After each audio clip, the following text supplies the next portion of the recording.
If you want to learn how to sketch like me, the brush you're going to use is an airbrush, and then you just do your sketch, and after that you just use any brush works fine.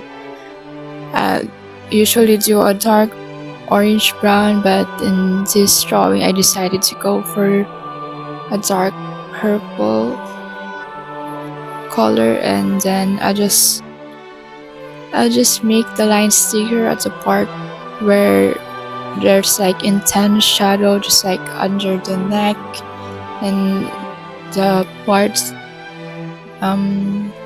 Alright, don't start. And the hair parts, of course, just gonna add some shadows there. And then for the skin, I decided to do is add a layer and then make that layer a bit low opacity, around 60%, and then choose a skin color like the darker, so when you do it, it's like a bit lighter than what you pick. Yeah, just be sure that your your line art is below your colored area, your colored layer, so it's give this colored line art effect, which makes the drawing really good. See, it looks so cool. Then I just use orange or like pinkish orange for the shadows.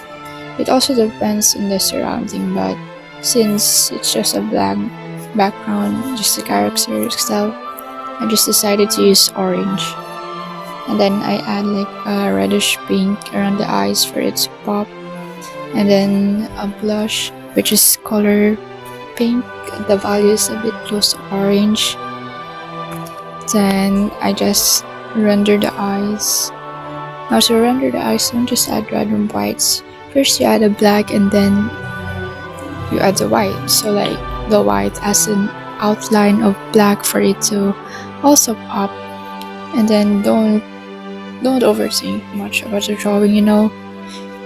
If you want to finish your artwork faster, just think about like this race, like you have the timer on, like, oh, if I'm not gonna finish this, the bomb's going to blow up, you know, that kind of stuff.